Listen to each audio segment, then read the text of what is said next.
Moving on to one of the big ones, Xbox's conference. I thought they had a really solid one this year. Given the fact that they didn't have a whole lot to show as far as exclusives go, but they at least showed what they're doing in the future. And I can tell you, if you own an Xbox One, and even if you plan on whenever the next Xbox comes out, if you're going to get that Xbox, there's a bright future. They're investing heavily into the future of this brand and the games you're going to get. And I'm about to go through the list of them. Halo Infinite, which is the one I actually have the biggest problem with, because they decided to forgo Halo 6. It's Halo 6, it's the continuation of what happened in Halo 5, but they're doing away with the numbers, and it's just Halo Infinite. Now, I don't mind that, per se. Where I have the issue is, you already had Halo 4 and 5. Finish it out with Halo 6. Come on. Like, I wanted them... This feels like they're doing a soft reboot, too. Because, we're continuing it, but we're changing, you know. It's going to be more based on the Master Chief and all that, which, to begin with, I didn't like. I had some problems there.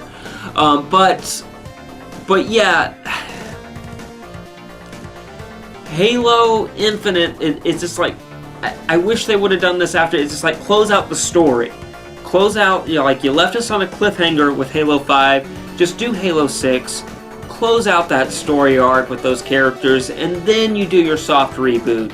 Doing it like right in the middle, the end of this trilogy or this story arc is just, you know, you might be trying to attract some more of your hardcore following or some more of the casual people to bring them in, but a lot of the people that have bought Halo 4, bought Halo 5, and played through them, feels a little bit like a slap to the face. You know, maybe I'm wrong, and they're going to follow the story. They're going to tie up every loose end. You're going to get to see Spartan Locke. You're going to get to see Buck. You're going to get to see all those characters from 5 and kind of, you know, find out what happens to them and complete that story. And Halo Infinite will be that full experience for that. But, like, it bothers me that they didn't go with Halo 6. It's the messaging they're sending is it is a soft reboot, and they're just, forget about 5. Forget about Halo 5 story. Just forget about it. We're doing a whole new thing. We're going to acknowledge it in Halo Infinite, but then we're going to go out, you know, we're going to go elsewhere. And you can't do that because there's a lot of stuff that happened in Halo 5 that needs to be resolved. So I'm hoping, fingers crossed, that they do that. I also heard some people, you know, online saying how they want to do 2 Halo games. One that's a single-player based one that follows a story, and then a multiplayer. I think that would be a terrible idea. Why would I pay $60 for a single-player only Halo, and then another $60 for a multiplayer one? That's stupid. You know, they've always been together in one complete package. I don't care if it takes you 5 to 6 years to make these games, to come out with these games. I will gladly wait for that. But I don't want to buy a Halo game just for a multiplayer mode, or buy a Halo game just for a single-player mode. Call me old-fashioned, but that's just how I feel. Again, some people I can already hear saying, well, just get Game Pass and you'll get all of it, you know. I don't want to do that. I'm old school. I like actually owning the game. I don't like just renting it for a certain period of time. And if you're subscribed to Game Pass, guess what? Eventually, if they want to, they can just take that game out of Game Pass, and then you won't be able to play it anymore, where at least if you buy it, you physically own it, and you can play it at any time. It's just how I feel about it. That being said, the little trailer teaser that they showed for Infinite looked awesome, but I think we're years away from this game. I think we're a good 2 to 3 years. This is going to be on the next Xbox. This is not coming to the One X or the Xbox One. Moving on, Cuphead, I think I did a reaction video where I said Cuphead 2. Actually, it's a DLC expansion to the original game. You get an extra third character, the Chalice Lady, and there's a whole new island to explore, and it looks like it's going to be awesome. I loved Cuphead, so giving me more Cuphead is A-okay with me. They also showed Gears. They showed like they're doing a Gears RTS for the PC, then they're doing some mobile pop figure Gears game, but then they also showed Gears 5. Now Gears 5 I think we're getting next year, because the trailer they showed in Gears 5, there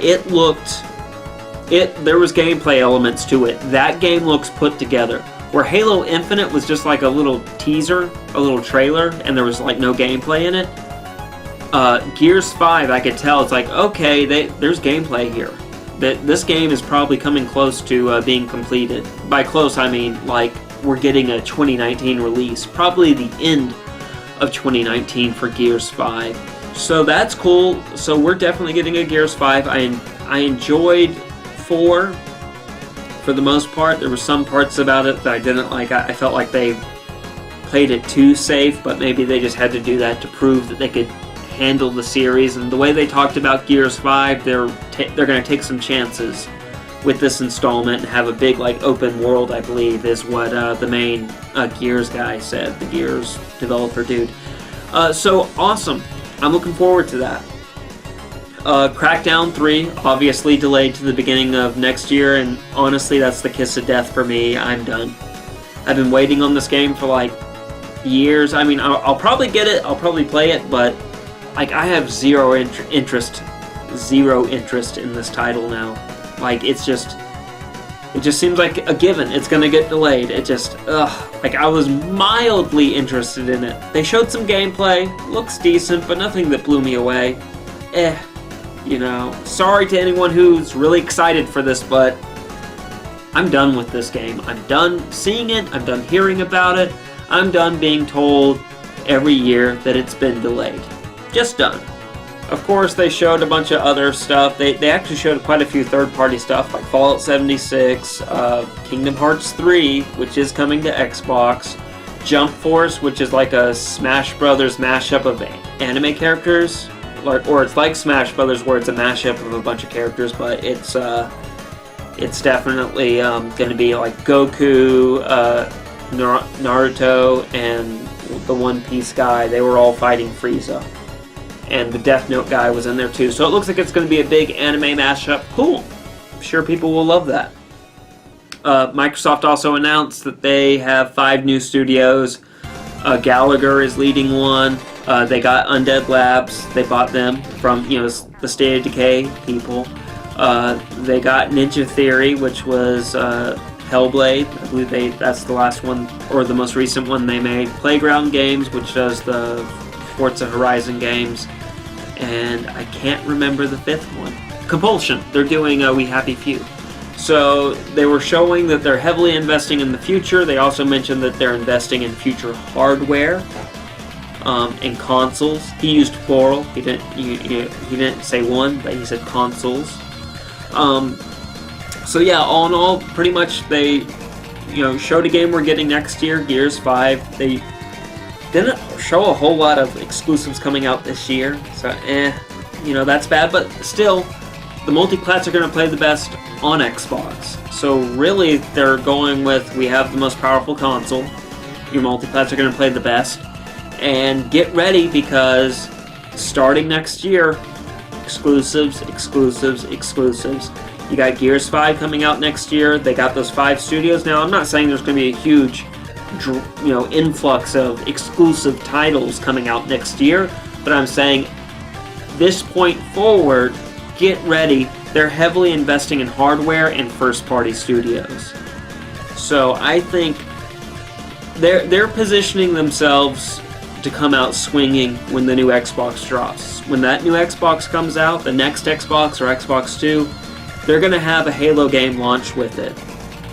They're going to have a ton of other exclusives from other studios launch with it. Now, that's not a guarantee these games are going to be awesome and great hits, but it shows you the seriousness and the investment they're putting into the hardware. So if you have an Xbox, they're not going anywhere. I know it's been popular the last year or two to sit there and say Xbox is going nowhere. They're going away. No, they're not. It's obvious by what they're investing in. So I think because of that, they showed a diverse lineup of games for their console. They showed that they're heavily investing in the future of the console. Not just this Xbox, but, the next generation. And so it, as someone who owns an Xbox, that has me excited. I know that I have, a lot of cool stuff to look forward to. So, good on you, Microsoft. You had a good conference.